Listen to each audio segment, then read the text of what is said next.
Hey, Ange. Hey, Les, how are you? I'm doing just great. Wait a minute. Listen, we're going to tell the truth. So we were maybe how long in? Maybe 5-7 minutes in. And Yes. Leslie was like, yeah, that would be so great if we had recorded this episode. We might want to start recording this episode. So, anyway. Welcome to another episode of Black Boomer Besties from Brooklyn. A recorded episode this time. Yes, Brooklyn. Tell the truth. Aren't you glad I caught it? I am so glad you caught it, and you didn't miss very much, but it was basically, we had the setup of what we're going to talk about today and how we came to talk about this. So some stuff happened, and I was talking to Leslie about it, and I said, Les, I think, for the most part, people do the best they can do. And I'm like, no. She did not agree. Wait a minute. Stop talking. We need to record this. We need to record this because I want to prove to her that more people believe in my point of view. And I'm sure she wants to do the same because she's a competitive soul. You know I love a challenge. So this is going to be a challenge. And it might be that it seems like we're on two different sides of this issue. But we might be closer than we think. There's probably some middle ground. But based on your response when I said that, not so much. So we're going to try to avoid using names, but we are going to be really honest about situations that have come up that made us if you think we're talking about you, we might be. But we'll never admit to it. We're not. Don't. This song ain't about you because you're so vain. You're so vain. You probably think the song is about you. You're so vain. I bet you think your song is about you. Don't you? Okay. So I blurred my background because I'm at work and I'm actually in the call room, so there's nothing going on behind me for real. So I just wanted to make it look a little less like a bed behind me and a computer and a microwave and all of that. Right. Okay. Go. So something significant even happened since we decided to record this that Leslie has no idea. And just like, stop talking, let's start recording. So how did this start? Let's go to the beginning. Well, it started because a situation came up. I just came back from LA and Portland, Oregon, visiting my two sons. And before I left, at the beginning of the month, I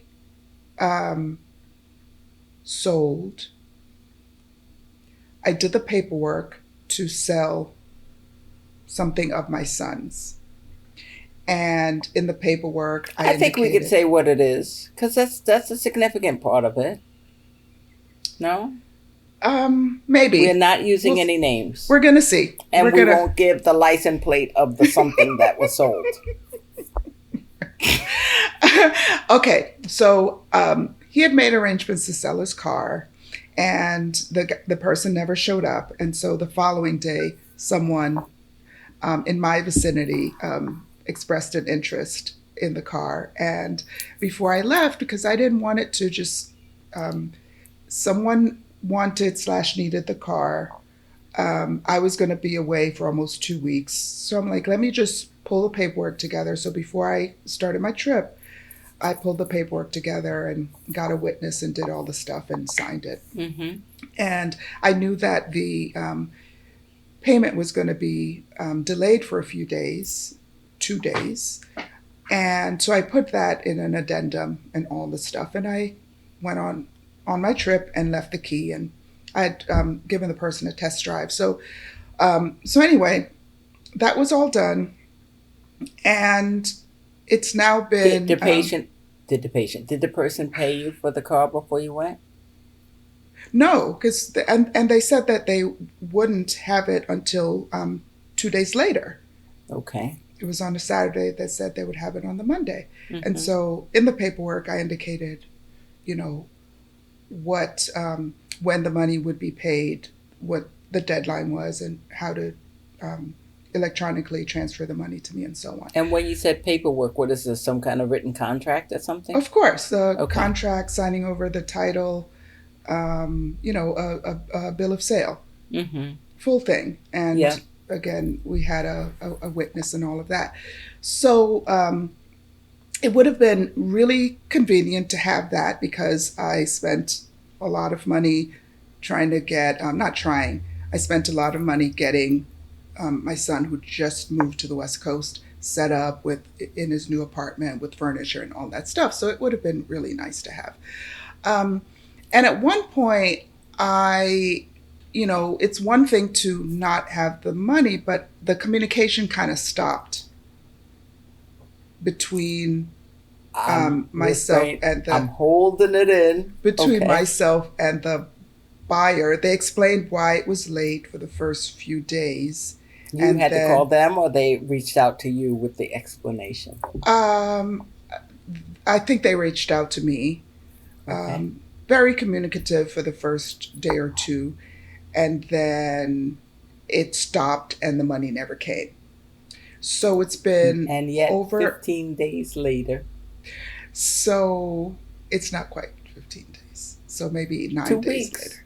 2 weeks. No, but they were supposed to do it 2 days after I left. And it's not a full 2 weeks. Tomorrow will make it 2 weeks. Anyway, don't argue with me. Anyway, this is the person in your car for free.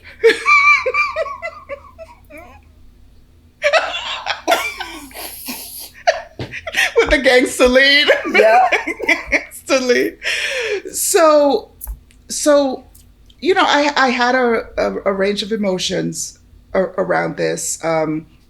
But once I knew that I wasn't going to get it in the time that I needed it, I'm like, look, I don't want to say it's just money. That's not really what I mean by it. But in a way, I do, because I feel good that I let someone have access to a car that they needed. Mm-hmm. I believe that I'm going to get it, right? Mm-hmm. I don't know when, and I'd like to know when. It would have been nice to, even if the answer was I wasn't going to have it for 2 weeks or a month, it would have been nice to have been told that. Yeah. Right? Because you could be checking your bank account every day. Right. Or buying an extra chair, or whatever the case may be. It is money. Right. It is, yes. And for some reason, I don't know this person well, but I trust that I'm gonna get it. Well, and the other thing I is think that also you trust the world like I do, that the right things are going to happen more than not. and not in a gullible way, but in a look. At the end of the day, if this person is trying their best, and here it comes. If this person is trying their best, we're all in situations, have found ourselves in situations where, despite our best efforts, we're not able to show up in the way that we would want. You keep saying that, and I'm jumping in right now, because I don't believe that people put their best foot forward. I don't think that people try their best efforts. Okay. And because you and I and some other people in our circle have a history of behaving according to our excellence, and we put our best foot forward, and we try our hardest, and we reach out to people, we make our best effort. I would even say that I don't think most people do. Ooh, I don't even think most people do. What happened? Who hurt you? I think I'm sorry. I have this book. It's entitled, it's really a good book, actually. Good enough is good enough. Okay. And I really think that people and we are so used to mediocrity that people habitually do not put their best effort forward. Okay. And I think that we start living and behaving in this middle ground. Mm. Okay. So when you say, I believe she's likely doing her best, I don't think so, because not that this person is not a nice person or honest person or whatever, but I don't think that people expect that it's required. I see. You know, I don't think that people think that their best is required. So good enough is in fact good enough. right, right. I I maybe it is partially what my faith teaches me, and that is that what is yours is yours. You know, what is what is for you is for you, and what is not for you is not for you, right? Mm-hmm. And the idea that I didn't have that, I don't have that money, but I'm gonna get the money that I need. Do you know what I mean? Oh, yeah. I'm gonna get what I need. I'm sure that that's a part of it, but it's also this. I am very protective of my joy. I'm very protective of it. And I was starting to feel like, you know, it was being very disruptive of that. But I reached a point where it's like, I don't have any control over that. I'm going to have my time, do my thing, make my decisions based on what is right in front of me. And I'm not going to put all this effort into thinking about what somebody else may or may not do.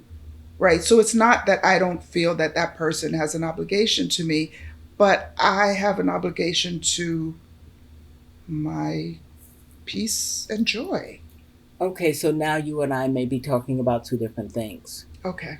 What I pushed back on and what I disagreed with still is your comment about you believe this person is doing their best. Right. Okay. And, right? Yeah. Now, I too do agree with you where, you know, you gotta start thinking about, is this interrupting my time with my boys? Is this interrupting what I have in front of me? And what type of modifications do I need to make in my plan so as not to let something like this mess me up when I think things are going to work out well in the future? That's a different thing. Yeah. I pushed back and said, no, I don't believe that people are doing their best. Right. Because I don't think that they believe the best is required. So, and that's what I mean, because doing their best could be as simple as making a phone call and saying, you know I'm not honoring the original agreement, but you know, I got you. You know that this is this. You know, people don't even make an effort to do better. Yeah. That's what I'm saying. So do you still think that most people do their best, that this is their best effort? Well, I'm still leaning towards yes on that. And here's why. When I say that they do their best, it's not that they do the best. It's that they do the best they can do. Their personal best. Right. They do the best that they can do. For example, let me give you an example, right? I know that I've been in situations where it's been really, really, really, really hard for me to say something that puts me in a bad light. Right? I should have this. I should have been there. I should have done this, whatever. And despite all my efforts, I couldn't. And it's hard to admit. Say it, you mean? I couldn't say it. It's hard to admit your failures. It's hard to admit. Right. So, I mean, in a situation like this, where one of the possibilities, right, and there are 50 million possible things that could have happened, one of them might be that they're kind of paralyzed in knowing what to say, what to do. They still don't know when. They're hoping every day. They're looking and they every don't day. know They're you checking well enough to know that you would give and offer so much grace in a situation Exactly. like that. They don't know you like that. They're perhaps Exactly. used to people cussing them out, like, give me my car back and this and that. So it's Exactly. easier to run in Exactly. situations like that. Exactly. I absolutely understand. So that's what I mean about that best then is, that's where that shows up, is that it's a real struggle, so much of a struggle that she couldn't find the words to say. This is the best that they could do in this regard. Right. And say something about that, and I'm going to tell you the thing that just came up after, because it's a doozy. All right, I can't say anything about that right now because Oh my gosh! I'm trying to give the same grace that you're giving, but I'm almost about to say, like, nigga, please, like, come on now, but. Because I don't speak like that, I didn't say that. What? I left Brooklyn and got soft? I would have called some people. What do they say? Like, girl, please. Please. Come on. So, okay. So before I share with you what happened, what is... Do you feel like you've always felt this way? And if not, what... has happened? What experiences have you had that made you less likely to believe that people put forth their best effort? Yeah. Mm-hmm. I've lived in the world. Oh, I've lived in the world. I'm 62. Let's just Mm-hmm. I woke up today. Wow. Okay. Wow. I'm gonna speak about medicine, Okay. and I'm not going to speak about medicine because I don't want to scare people. Let me take it out of the hospital. As you're wearing your when I was a teacher. Right. Okay. There we go. Or, better. I think in any workplace, really, what has happened is that the individual effort or the strive toward excellence is no longer rewarded, as I see it, rather than someone to fill a position adequately. I see. Okay. And I'm not even offering too much criticism over that. I've been reading Rest is Resistance by Tricia Hersey. Yes, right? Thank you for my copy. Yes, I love it. Yes. And so I'm not saying that a Herculean effort is always even necessary. Right. Yes. So that's why I'm not saying that it's a bad thing not putting your best effort. Adequate and enough sometimes very well is enough. Yeah. Okay. Okay. If you are a worker and you're a parent and you're a wife, and putting in your best effort may mean neglecting other obligations that you have. Right. And if a sub-excellent effort is all it takes to get a job done, then by all means. Right. I don't think that people should wear themselves out, putting out, going 100% all the time. I think we should pick and choose those things. Right. The problem I have with that, though, is that I think sometimes people choose the wrong things to put forth 100% or to put forth 50%. I see. And wrong, how would you define wrong? The things that impact you? well, or this conversation reminds me when Omari was young, and I would ask him, how's your day going to be? And he would say, I don't know. Like, I don't know. And I'm like, what do you mean you don't know? You're the one that's in charge. It's all about you. But not just that, if he didn't come home with a good grade or what have you, I would always say, did you do your best today? Not did you go to the head of the class like I always did. Right. But, did you do your best today? Is this the coming home with whatever? Right. Is this the best that you can do? Right. can you honestly say? If he was honest and said yes, then I'm fine with it. Okay. Yeah. Yeah. So I think sometimes we need to, it's almost like choosing your battles. Choose where you want to put your supreme effort. You know, relationships are important. Right. But, you know, casual things or coworkers may be less so. Right. You know, patient care is important, but you know, your visits to the store and whatever, that's so, you know. Right. I used to use with the kids, I used to use this model. I forget where I learned it, but is it rubber or is it glass, right? So tell me about that. Is it something, well, I'll use an example, like you know, Isaiah used to be into basketball. He used to play basketball at school and in AAU. And I was full on in person working my corporate manager role. And sometimes I had to choose between staying at work or going to his games. And so the rubber is it something that, is it a situation that whomever's involved will bounce back easily? Or is it something that is going to break and really have a lasting impact, right? So for example, I wouldn't want to miss a championship game, but just being able to say, I've been to every one of his games, I had to let that go.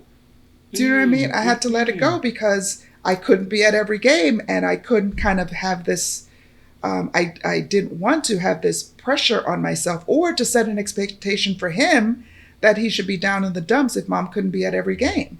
You know what I mean? So I Who put would it make through the that determination of which, you know, because it's almost in the eye of the beholder, right? Sure. Well, I'm the adult, so I get to choose that. And I'm the adult who loves and cares for the child, right? And of course, depending on the age, if he were a teenager, there may have been a conversation to help us decide together. But it kind of came up more with that because I remember who shared it with me is one of my former colleagues named Sherry, who also was a working mom and said that that's something that she used that just kind of help her to filter. Right. And sometimes you have to ask, right? Because it's not always the big game that's the most important game to the child. Do you know what I mean? Right. So could be the one where their love interest is watching. Something like that, right? Or the first time they get to not be on the bench or whatever it is. You know what I mean? Okay. So let me tell you what happened. I can't even believe that this happened. So are we back to talking about the initial incident that prompted No, not the incident, but another example of doing one's best. Okay. So we've talked about it on this podcast. I think, yeah, we have, but maybe we didn't say it with any detail. But I had a love interest in on the West Coast some years ago, and it didn't work out. I'm doing the 6,000 foot view, and then we can come down because you know. So and I found out that the person had gotten married. And yes, we have talked about it because we talked about when I saw the picture and how it hit me, and it made me realize that I had really processed that and had reached a different level in understanding that it wasn't all that I thought it was, right? Remember when I said it was the same episode, I think I said, like, who wouldn't want to be with you? And I'm like, oh. I can name somebody. Right, exactly. So go ahead. So while I was in LA, I was thinking, you know, if I saw he and his wife, I would really honestly like embrace them and just kind of be happy for them. Like that's how I was, and it felt good. The sense that that is how I would respond made you feel good about yourself. It made me feel good about the journey that I've been on and how natural that would have been for me to do that. And it also made me think about whether he would even believe me that would be that was something, right? And that probably was not right. And that's a part of why I knew that it was the right thing that we weren't together, because to have someone not believe me, not to be exactly. It's second guessing. You want people you love to know your heart. Exactly. And to believe you and to see you and to say, of course she's happy for me. Exactly. Because that's who she is. Exactly.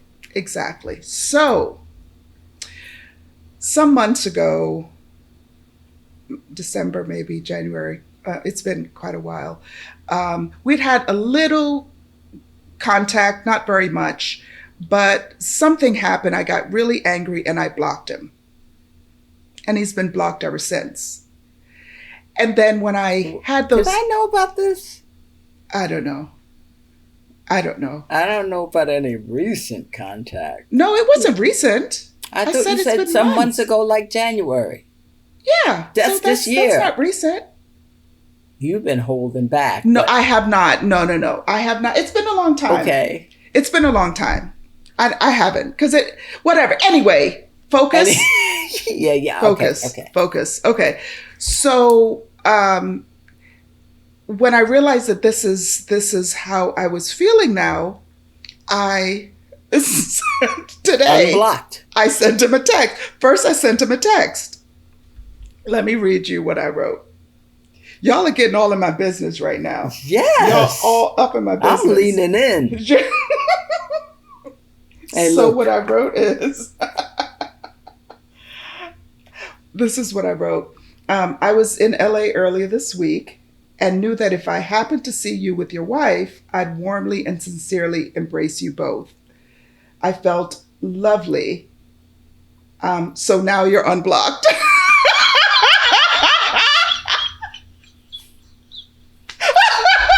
You're insane.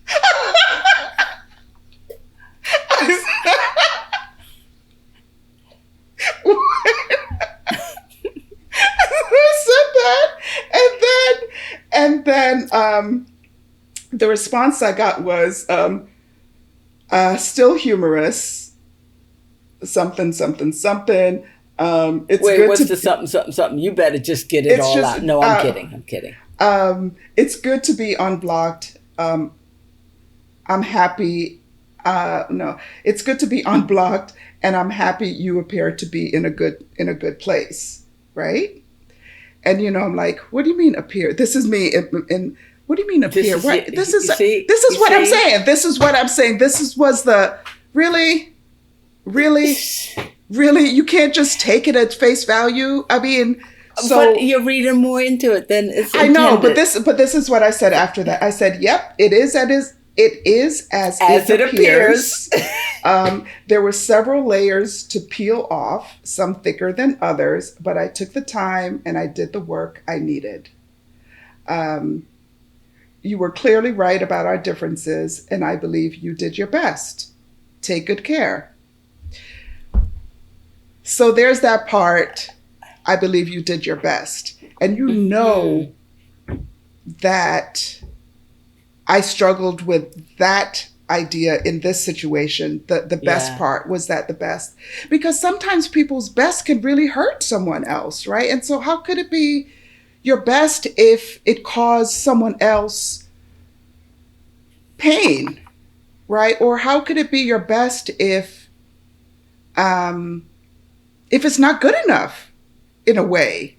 What are you talking about? What do you mean? There are so many examples of people doing their best. Yes. I mean, knowing that they do their best. Right. And being inadequate or not good enough or hurtful for us. Right. I'm thinking about just many, many examples. What about their parents that are awful parents? I mean, it could be from lack of mental capacity or emotional problems or drug use or whatever. And they sincerely do the best they can do. Right. And they are wholly inadequate. Well, that's what I mean. So are we agreeing now? That's what I mean, that the best that someone can do, it doesn't mean that it doesn't hurt. It doesn't mean that you don't leave wounded from somebody's best. And what? There are witnesses that are going to tell you that was not what we were betting on.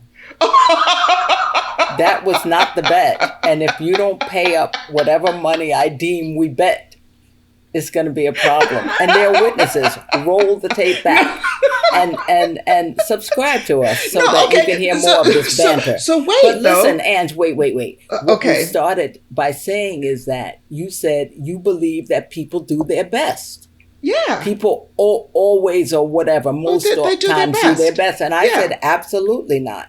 Now, we didn't determine whether or not that best would hurt us or is enough for us or what have you. No, but so what is the difference here? Now that we've reached this and we're talking about this, my statement was, I believe you did your best. So for me, it's no different than what I came in talking about. I believe she did her best. And so what is it that is different? And I'm saying that's not necessarily the case. I'm saying in her case, I'm saying that we don't know if she did her best. She could have said, I'll get to it later. She could have. Right. So why do you think that she did the best? You're just assuming. You don't know that person. I'm not assuming. I'm believing that she did her best. And I'm saying that don't believe the hype. I think... Don't be so gullible. Most people don't do their best. Most people do adequate. Maybe. However, you can either think about all the ways that people are not doing their best and their intentions are not good and they're trying to mess me up and they don't care. That's the opposite. They're not No, that's not what I'm saying. So there seems to be like that people intentionally try to harm you by, with their inadequacy. I'm just saying that. Yeah, there's a spectrum that you're. What am I saying? You need to define for me. I'm saying that people don't seem to have that personal ethic. It's almost like a personal work ethic, or. Yeah. I don't know, because I'm also thinking about rest is resistance, where we are called to not put our best effort forward. Well, that we're not called to break our necks to stand out and whatever. I'm not sure. So let's use a spectrum to help us to kind of define it, right? Because when we say best, even the word best has is relative. It's completely relative, right? Best, better than who, what is better than, it's completely relative. But just in terms of defining what it meant to you when I said that people do their best, it seems that what that meant to you was that they know what a best is. They know what this is best. Yeah. And they know that they are performing down here and not up here. And it's like a knowing thing for you? Is that the difference? Right. So there's an intention that makes it not their best. I really think that people don't care as much. They don't care to do their best. They don't. Okay. Remember we talked about, and I'm going a little on a tangent. Remember we talked about bonnets and leggings and how I really have an think issue. That's distasteful. Right. And it's not attire to be worn in public. Right. I still believe that. Yeah. I think that when you reach for leggings or when you reach for a bonnet, you just, it's slack to the point where it shows you don't really care. Okay. And I'm saying that people don't do their best, because I can put on a pair of jeans and a nice hat as quickly as I can leggings and a bonnet. Right. So I Right. just don't care to do what I think, in my opinion, is look a little bit better or Right. more polished or put together. Right. So I am saying that I think people take the easy route out, the easy way out. Okay. It's almost like truth telling. I think Right. that so many people are used to saying things that are untrue that they don't even want to take the effort to make truthful statements. Right. Right. You know, that people don't realize that telling the truth is not hard. Yeah. You know, it's just that saying things that are untrue, lying, comes forth first. Yeah. It's almost easier. Yeah. It is hard though. But it's the more lasting thing. Telling the truth sometimes is hard. But not always. I know. But it's I not said as hard as sometimes people it's make it. hard. Sometimes it's hard, right? Because, like you said, there are some norms around. I just got to mute you for a second because I'm at work and my partner's calling me. Okay, no worries. Hey, Bijan. What I was trying to How's it going down there? get like a definition around this best thing is, I guess what we were just talking about, the intentionality. I think that for the most part, people I did not. are I see. doing the best that they can, meaning with all of their experiences, with all of their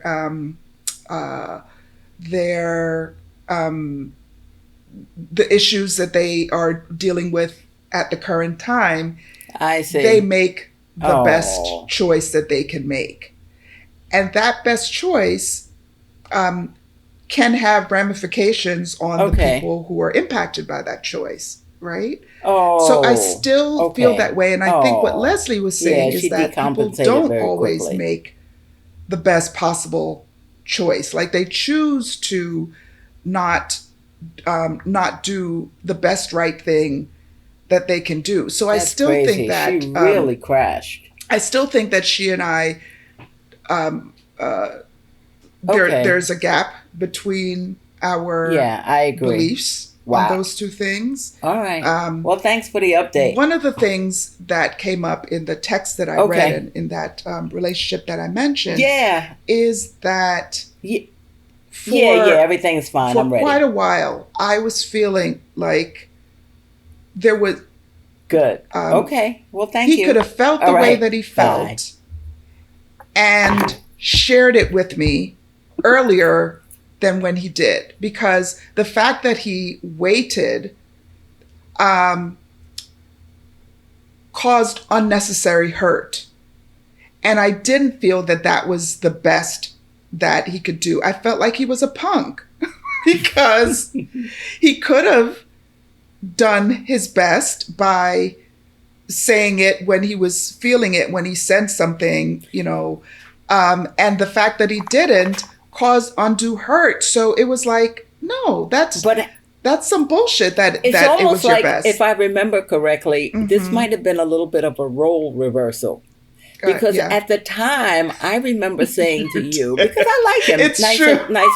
I think I said to you that this was the best he could do. And that you should give him a little more grace, even though you're hurt. You know, I understand that. Right. And I don't want anybody hurting my friend. Right. But I did not think that he could do better. You know why I thought that? Why?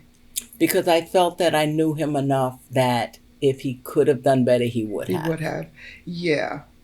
I know there are some people who are punks that they ain't going to do better whether they could or not. Right. But I didn't see that for him. Yeah. And I think you are right about that. And some of what was clouding me is that I knew how much space I gave for communication and how many opportunities I gave for clarity and all of that. So it was like if you had 10 chances to do it and you chose not to, then it's not, it wasn't. Then it's willful. Willful. But the way that I feel now, which is consistent with how I feel about the car situation, is that even if he didn't do it for 10 times, he didn't know how to do it. Like, you know what I mean? He didn't know how. Like, yeah, it wasn't in him. It wasn't in him. Exactly. It wasn't in him. And so the other thing about that is that doesn't mean that you have to tolerate people. Oh, absolutely not. Best. When people, if people do their best, yet it's still inadequate. Exactly. It doesn't work for you. Right. But you know what? Yes. That's why with past relationships and romantic relationships, I always can leave with goodwill. Yeah. Because I can recognize I can recognize when people have done their best. Yeah. And it doesn't mean that it's enough for me or what I needed or this or whatever. Right. But you did your best. What more can I ask for than your best? Right. When I ask for your best and you come up with a C+ effort. Yeah. Yeah. Gotta take the C+ effort. Yeah. So anyway, do we agree? I don't know if we agree or disagree. We we did like this, and it's and then we started, like, well, maybe I don't know this person enough that to say whether or not they did their best in this effort. However, I suspect they did not. I still think that they did. I'd like to believe that. At the end of the day, there is more mental effort on my part to believe they're not, to believe that they are doing their best than to believe that they're not. Right.